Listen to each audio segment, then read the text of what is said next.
Ouça agora uma mensagem de Deus ao seu coração, através do pastor Sérgio Ovídio, da Igreja Cristã Betânia. 2 Reis 4, de 1 a 7. Eliseu aumenta o azeite da viúva. Amém? Amém. Certa mulher, das mulheres dos discípulos dos profetas, clamou a Eliseu, dizendo: meu marido, teu servo, morreu. Tu sabes que ele temia ao Senhor. É chegado o credor para levar os meus 2 filhos para lhe serem escravos. Eliseu lhe perguntou: que te hei de fazer? Dize-me, que é que tens em casa? Ela respondeu: tua serva não tem nada em casa, senão uma botija de azeite. Então disse ele: vai, pede emprestadas vasilhas a todos os teus vizinhos, vasilhas vazias, não poucas. Então entra e fecha a porta sobre ti e sobre os teus filhos, e deita o teu azeite em todas aquelas vasilhas. Põe à parte a que estiver cheia. Partiu, pois, dele, e fechou a porta sobre si e sobre os seus filhos. Estes lhe chegavam as vasilhas, e ela as enchia. Cheias as vasilhas, disse ela a um dos filhos: chega-me aqui mais uma vasilha. Mas ele respondeu: não há mais vasilha nenhuma. E o azeite parou. Então foi ela e fez saber o homem de Deus. Ele disse: vai, vende o azeite e paga a tua dívida, e tu e teus filhos vivei do resto. Senhor, nesta manhã tem algo que nós precisamos pedir, é que o Senhor nos acene uma resposta, que o Senhor nos mostre os teus propósitos para conosco, nossa família, nossa casa. Que tudo o Senhor tem nos dado, por vezes os nossos olhos é que não estão enxergando aquilo que temos, e dali o milagre há de aparecer, surgir, em nome de Jesus. 6. E que constitui o ministério, e que constitui a tarefa desse profeta chamado Eliseu? A essa questão, um biblista, um dos maiores do Antigo Testamento, chamado Shimshon Rabi, diz para nós o seguinte, e a resposta é unânime: Eliseu realizou milagres. Ou mais longe, Deus fez da vida de Eliseu instrumento para transformar a vida das pessoas. Eliseu fez flutuar um ferro, um machado. Eliseu transformou e fez saneamento numa fonte de água. Eliseu foi instrumento, ele cegou o exército inimigo. Eliseu, sendo usado por Deus, curou o leproso, chamou a morte, destruiu a morte, chamou a vida de volta, entre tantas outras coisas. Sobre Eliseu, a parte do Antigo Testamento onde está o relato da sua história, em tão poucos capítulos, tão poucos momentos da sua vida, são manifestações de sempre uma postura ingênua, mas de milagres contundentes que transformaram a vida de tantas pessoas, sempre com manifestações novas e surpreendentes daquilo que Deus pode fazer quando alguém se coloca diante da sua vontade. Ele tem um carisma profético, e ele exerceu esse carisma com muita dedicação, sempre com muito prazer e com transparência. Ele chamava a atenção do seu ajudador. Ele disse para Elias: você pode me mandar embora, que eu vou permanecer do seu lado, eu não vou, pela sua franqueza. Dizia logo que precisava ser anunciado. Isso eu mostro para vocês. Ele realizou milagres, mas ele foi alguém dedicado a Elias.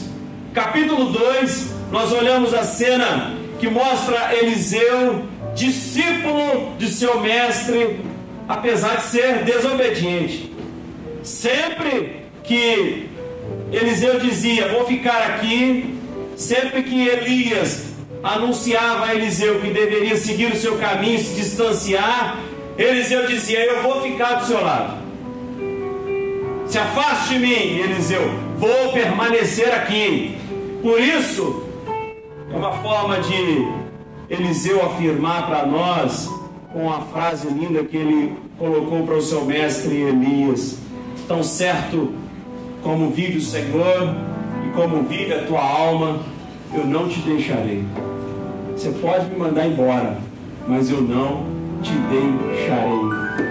E quando você sabe que alguém precisa de ajuda, quando você sabe que aquela pessoa está clamando por socorro e ela manda você se distanciar, desobedeça.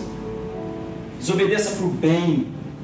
Apoie, estenda a mão, porque Elias reclamava com Eliseu e mandava que ele se distanciasse, e Eliseu desobedecia. Eu vou permanecer do seu lado. Elias e Eliseu com certeza tiveram opiniões divergentes, com certeza em algum momento eles discutiram o assunto e não convergiam da mesma opinião, mas isso não significa falta de zelo, isso não significa desrespeito, ter opinião contrária, isso não significa que Eliseu traiu Elias em algum momento, isso não significa falta de honra. Eles tinham opiniões divergentes, mas o respeito, a dedicação, o apoio ao seu mestre Elias é revelado em todos os versículos.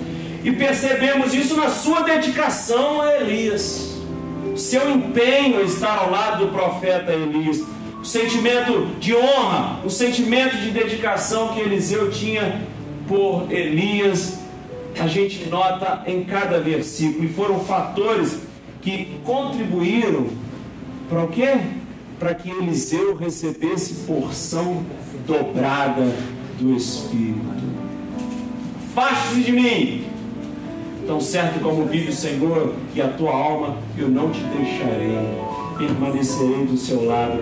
Porque receber porção dobrada, receber essa graça de Deus, está ligado a respeito, está ligado à honra, está ligado a um sentimento legítimo de cuidado.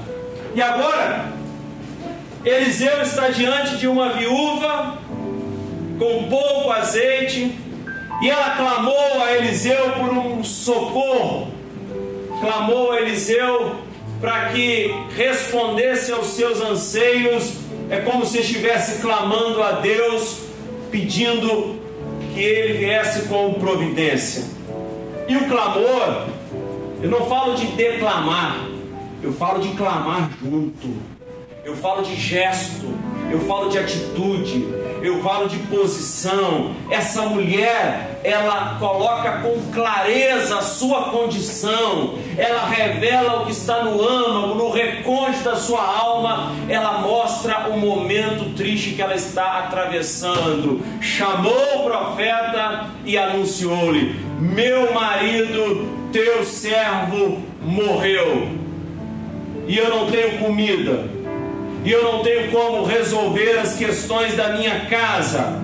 Meus filhos serão levados para serem escravos, porque o sustento da minha casa findou-se. Meu marido morreu, eu não tenho a quem recorrer. Porque marido é aquele que trabalhava e levava os recursos para sua casa, é aquele que protegia a sua família, e todos os anseios eram lançados sobre ele. Para essa mulher, aonde a fonte dos seus recursos estavam na esterilidade, recursos ela não tinha mais, havia se secado, o marido morto, vive numa situação de miséria, e não somente de miséria, mas desqualificada por ser viúva. E ela clama ao profeta, e o clamor, trazer à memória aquele a quem servimos. O clamor precisa anunciar o Deus que nós pregamos. Meu marido, teu servo, está morto, e você sabe que ele temia ao Senhor. Ela mostra a sua dificuldade, ela mostra que os seus recursos haviam se acabado, ela anuncia a quem o seu marido temia e dedicava a sua vida. Tu sabes que ele temia o Senhor. E essa pergunta, e essa é a afirmação que nós recorrentemente anunciamos, parecido com a pergunta que Jesus fazia a todas as pessoas onde ele ia resolver, onde ele ia realizar um milagre. Marcos capítulo 10, versículo 51, Jesus, antes de curar e antes de realizar o milagre, perguntava: o que queres que eu te faça? Qual é a sua vontade? O que realmente é importante para a sua vida? E o profeta Eliseu fala exatamente isso. O que te hei de fazer? O que eu posso fazer por você? Dize-me o que é que tens em casa. Nós olhamos muito mais para aquilo que não temos do que para aquilo que temos. A gente sempre tem alguma coisa em casa. A gente sempre tem algo que pode arrancar esperança e pode embalar a nossa vida para mudar radicalmente a nossa história. Sempre temos alguma coisa.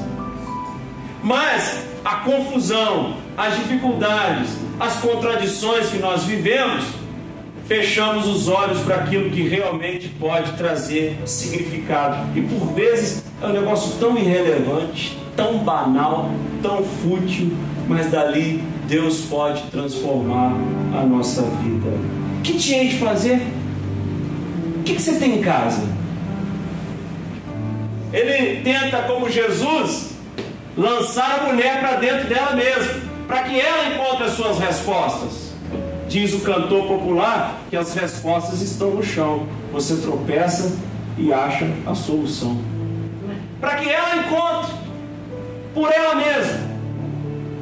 O que te hei de fazer? O que você tem em casa? Vai lá, busca no mais profundo do seu ser. Quer provocar essa mulher para que ela descubra a partir de si mesmo meios aonde ela possa construir a sua vida nessa nova realidade que ela está inserida com a morte do seu marido. É ao ir no mais profundo dessa mulher respostas que nós temos, que Deus nos deu, de bênçãos que Deus constantemente nos tocou e nós não valorizamos, e pessoas que Deus colocou na nossa história e nós não tratamos da maneira como deveriam ser tratadas. Ali poderia estar a resposta de Deus. Era um encontro, era uma fala.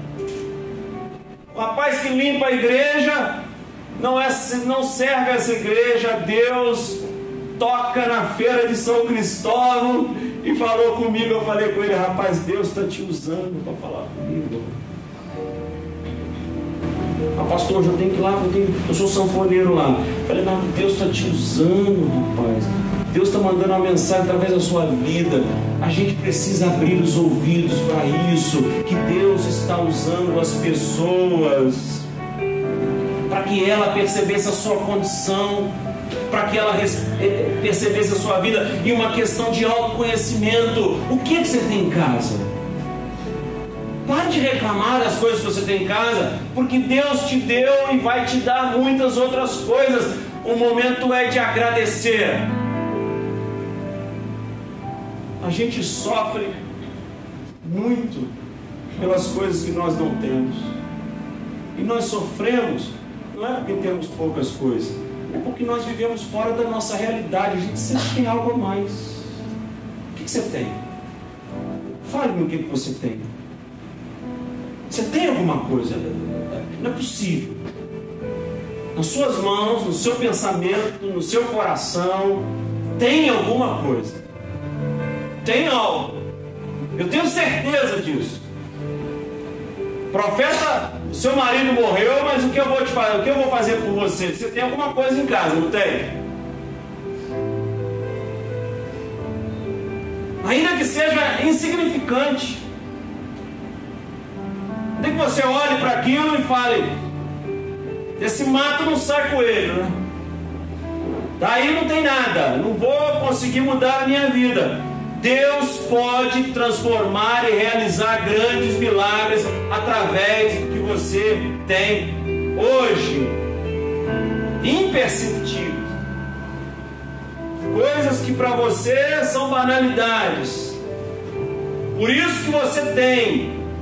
E a melhor coisa para Deus iniciar um processo de mudança na sua vida é a resposta dela.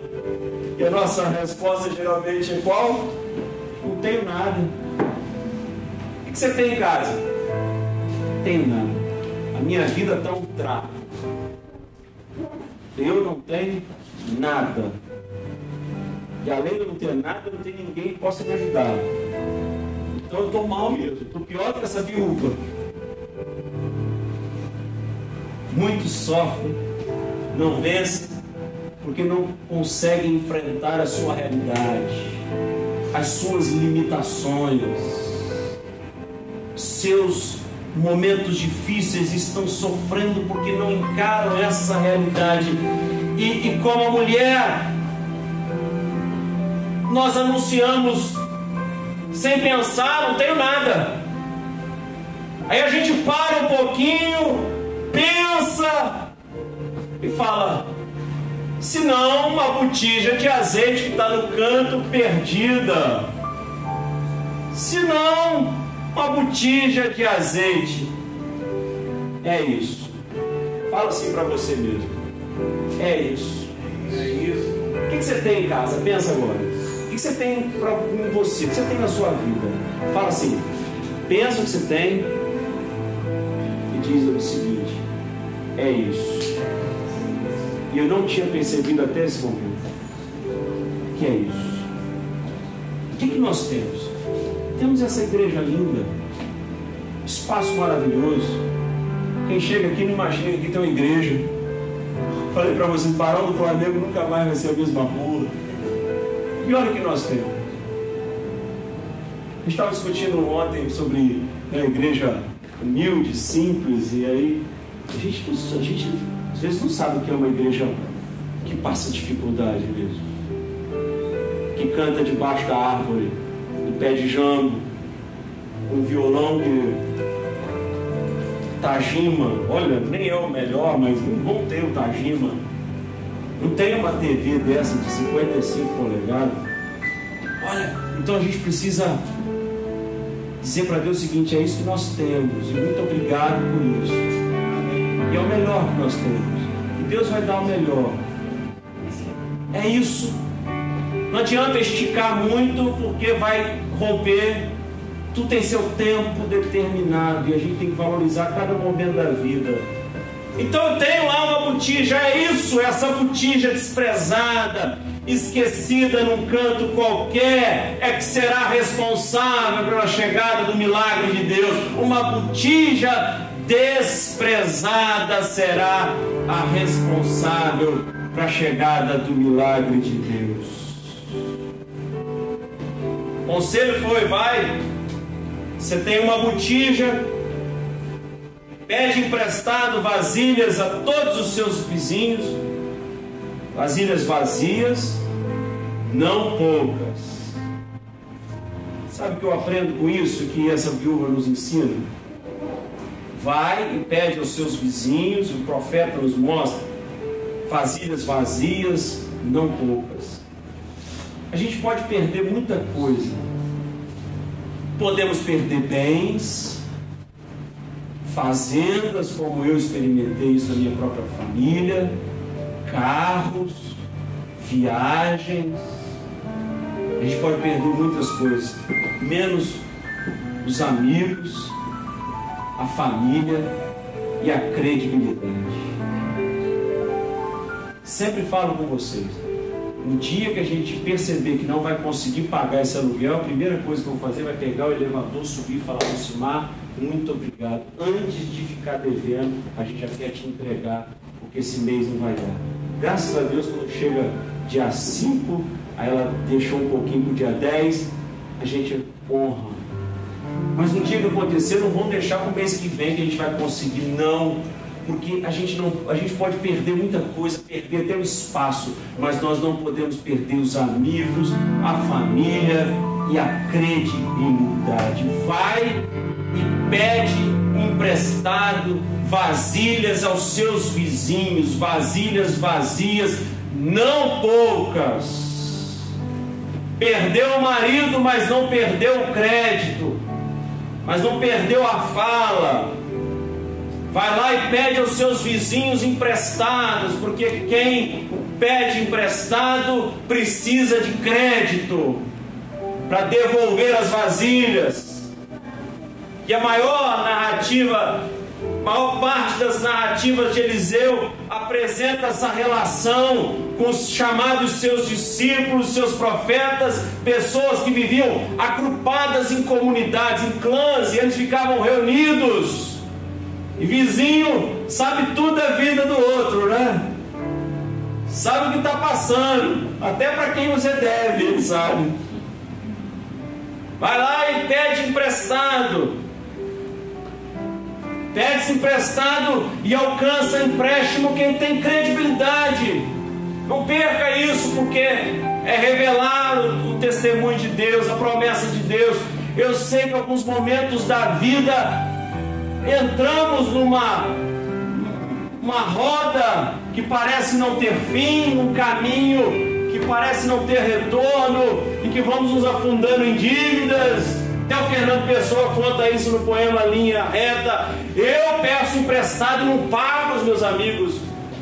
A gente às vezes passa por esses momentos difíceis, mas é preciso mostrar a vontade e disposição para resolver e recuperar, ter credibilidade. Paulo tinha credibilidade. Escrevendo a Filemão 18, ele escreve o seguinte texto: se algum dano te fez, ou se deve alguma coisa, lança tudo na minha conta. Quero lembrar-te que até tu me deve a ti mesmo.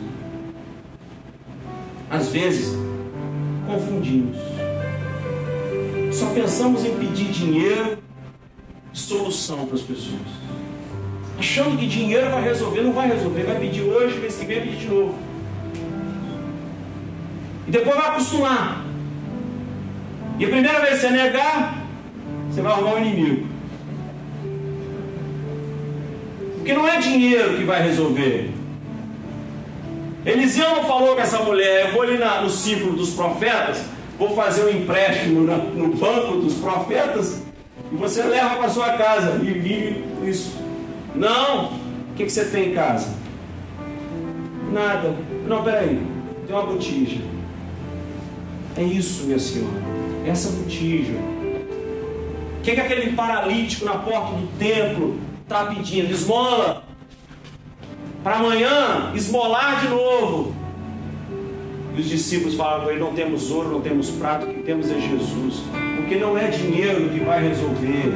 O que muda a nossa história é a capacidade de olhar para dentro de nós mesmos, com aquilo que nós temos, e daí sim mudar a nossa vida. E às vezes confundimos. Não é dinheiro que as pessoas precisam. Às vezes é de amigo, é de vizinho, é de família, é gente que estende a mão. E o profeta falou: vasilhas vazias. Vasilhas vazias. Não peça dinheiro, peça trabalho. Não peça para resolver os seus problemas, pede uma ajuda para você resolver. E constantemente queremos curar somente os sintomas, esquecemos da doença. Peça vasilhas vazias. O que o profeta está falando é o seguinte: peça uma oportunidade, peça um trabalho, peça algo que você vai conseguir mudar. Quem vai encher é Deus através da sua disposição. Quem vai encher as vasilhas vazias com fé é o Senhor. Consegue-se emprestado e vive em comunidade, e isso é uma comunidade fraterna. Não significa família biológica, pois eu conheço muitas famílias biológicas que não têm acolhimento fraterno nenhum. E a gente vai se segurando na família que construímos na igreja, na relação dos amigos, nas pessoas que nós podemos contar. Uma comunidade fraterna, nascida, regida, direcionada pelo Espírito de Deus, alicerçada pela fé. Filipenses, Paulo escreve aos Filipenses: estou suprido e tenho tudo, porque vocês são como a minha família. Eu tenho tudo, eu estou suprido, porque eu posso contar com vocês. E esses momentos da vida, nós precisamos ser transparentes com aqueles que estão próximos, os nossos filhos. Versículo 4: fecha a porta. Leia comigo. Fecha a porta sobre ti e sobre teus filhos. Algumas questões nós precisamos resolver com a porta fechada. Colocar todos à mesa e colocar o assunto em pauta e resolver. Fecha a porta sobre ti e sobre os teus filhos e resolvam as pendências. Mostre a realidade. As minhas filhas eu ensino isso, eu e a mãe. Mariana tenta sempre, mostra para ela: tá caro, minha filha. Aí quando ela quer alguma coisa, ela já pergunta: tá caro, papai? Tá muito caro. Tá muito caro. Ah, tá bom. Eu não sei se na adolescência vai ser assim, né? É preciso informar aos filhos, à família, que as coisas não estão indo muito bem. É preciso colocar os filhos diante da realidade. Encarar que está desempregado, encarar que o pai morreu e que não tem recursos, que a situação financeira não está boa, que não tem dinheiro. Dizer as verdades. Dizer que o casamento não vai bem, que o casamento está por um fio, e isso ajuda a melhorar o relacionamento. Dizer a verdade, fecha a porta e resolva as pendências familiares, lave os pratos, né? E alguns vivem nesse mundo de fantasia, mas a realidade é outra. Não se engane, não tenha medo de encarar a realidade, não negue a sua realidade, não negue a realidade da sua família. Repito o que eu já falei aqui: você não sofre porque não tem as coisas, nós sofremos porque vivemos fora da nossa realidade. Ela fechou a porta sobre si e sobre os seus filhos para resolver as questões familiares e para anunciar o seguinte: daqui para frente, meus filhos, a gente vai ter que trabalhar de forma unida. Daqui para frente somos nós. Entendam esse texto, com a bênção de Deus. Vamos ler o texto. Fechou a porta sobre si e sobre seus filhos. Estes lhe chegavam as vasilhas e ela as enchia. Daqui para frente, se nós queremos vencer, precisamos estar unidos. É com a bênção de Deus e com o empenho de toda a casa que as coisas se acertam. É com a dedicação de todos que nós conseguimos objetivos. É assim que nós vencemos, quando reunimos a família e a gente trabalha exaustivamente, unidos num só propósito. Os filhos traziam as vasilhas e ela as enchia. Os filhos traziam e ela as enchia. Quando toda a família, quando todos pensam em comum acordo, milagres acontecem. Milagres acontecem. Eu tenho tanto testemunho disso, né? Eu e Mariane comprei uma televisão. Já contei essa história para vocês, nunca contei para internet. Comprei a televisão, ela não compra. Já está muito barato. Esse negócio de 80% lá no mercado que ia fechar. Muito barato. Não compra. Alô, comprar. Peguei a televisão, tá aí, botei em cima do... Vou levar. ontem na tomada, todo feliz ainda. Não era aquela de foco de luz de tela plana, né, cara? Negócio chique. Olha só, coisa de 6 anos atrás, né? 7 anos atrás. Era aquela, né? Botei a televisão aqui. O que ela é? Qual é a ação? Qual é a reação? Te falei! Falei para não comprar! Falei para não fazer isso! Não compra unido, isso que dá. Lá, brigamos, né? Normal. Mas eu falei, cara, você tem que estar comigo agora. Vamos lá resolver isso. Vamos rápido que o mercado vai fechar, vai acabar, né? É geral. Chegamos no mercado. Não, a gente troca, claro. Pega outra, aí outra.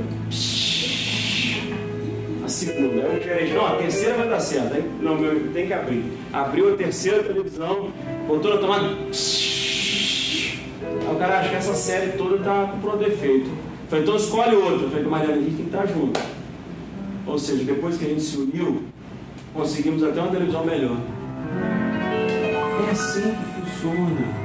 Quando os dois pensam da mesma maneira, milagres acontecem. Você acha que Jesus mandou em dois por quê? Para eu ter companhia para contar o jogo do Flamengo e Fluminense, quando foi? Para eu dizer para ele como é que... Não, Jesus está falando de diálogo. Tem que ter diálogo, tem que ter comunidade, tem que ter relacionamento, tem que associar-se a alguém para o milagre acontecer. Quando os problemas são solucionados, nós não podemos abandonar o Senhor, pelo contrário, e buscar orientação para seguir em frente, porque ela clamou ao Senhor quando as coisas estavam ruins, e ela clamou ao Senhor quando tudo foi se ajustando. No verso 7, depois de enchidas as vasilhas, o azeite parou. Foi ela e fez saber o homem de Deus, e ele disse o quê? Vai, vende o azeite, paga a tua dívida, e tu e teus filhos vivei do resto. Ela foi buscar a orientação de Deus no momento difícil, mas ela foi buscar a orientação de Deus no tempo da bonança, da prosperidade. A gente precisa ter essa sensibilidade. Construímos às vezes uns castelos de areia que achamos que não vai se dissipar nunca, mas a vida ela acaba como um castelo de areia, mas ela se renova como um sol no outro dia. Ela tem essa postura, ela clama na dificuldade, mas ela clama diante também do momento próspero que ela está usufruindo. E quantos momentos após uma reestruturação, um melhor emprego, uma melhor colocação, a gente acha que não vai cair nunca desse pináculo do templo, e deixamos de buscar a voz de Deus. E essa mulher tem um comportamento diferente. O que eu vou fazer? Eu vou buscar em Deus, porque no desespero, na escassez, eu busquei, eu encontrei refrigério para minha alma. Ela não agiu pelo próprio conhecimento, ela recebeu uma bênção, e nesse momento de tranquilidade, quantas e quantas vezes no momento de tranquilidade agimos por conta própria, pelas nossas decisões, e achamos que temos o entendimento que estamos fazendo a coisa certa, mas por vezes nós não estamos. Pensamos estar no controle das coisas. Eu determino tudo, e essa mulher nos ensina que após recebermos o milagre, precisamos retornar ao Senhor e buscar orientação. Como proceder? O que eu faço? Ela retorna, busca conselho do profeta, e o que ela deve fazer. E precisamos do Senhor, carecemos dessa orientação de Deus, seja na falta, seja na abundância, em todos os aspectos precisamos da orientação de Deus. Nossos filhos precisam passar por essa experiência.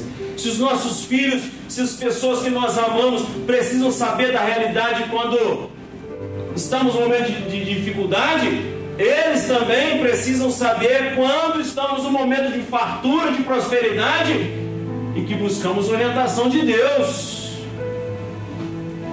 Quando nossa família precisa encarar o momento de escassez que estamos atravessando, Todos precisam estar juntos.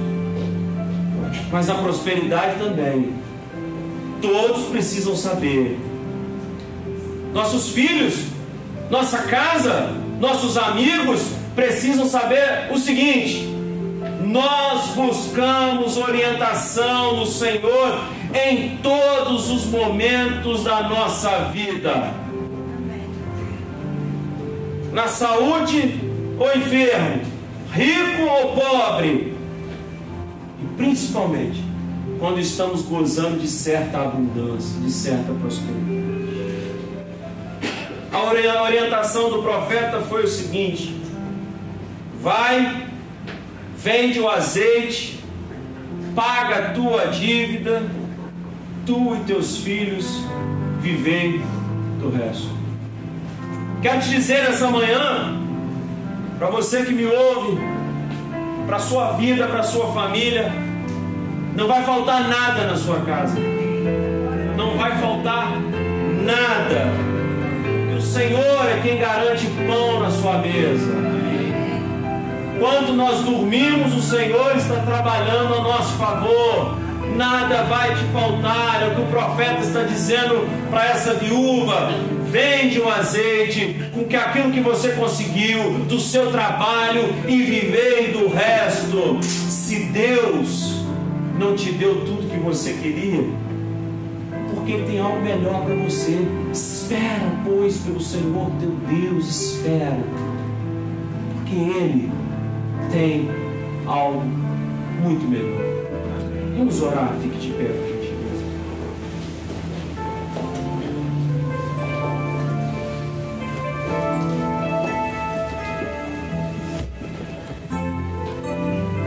Senhor, nesta manhã,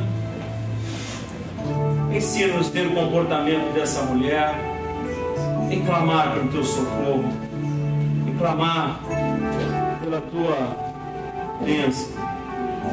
Perdoa-nos, perdoa as nossas falhas, nossa falta de entendimento, nossas contradições. Venha nos perdoar, em nome de Jesus. E que possamos identificar essa botija, essa pequena botija de azeite. Que o trabalho feito em unidade, milagres acontecem. Em o nome de Jesus. O fogo os libertou da forma como estavam manietados, e Deus os livrou do fogo.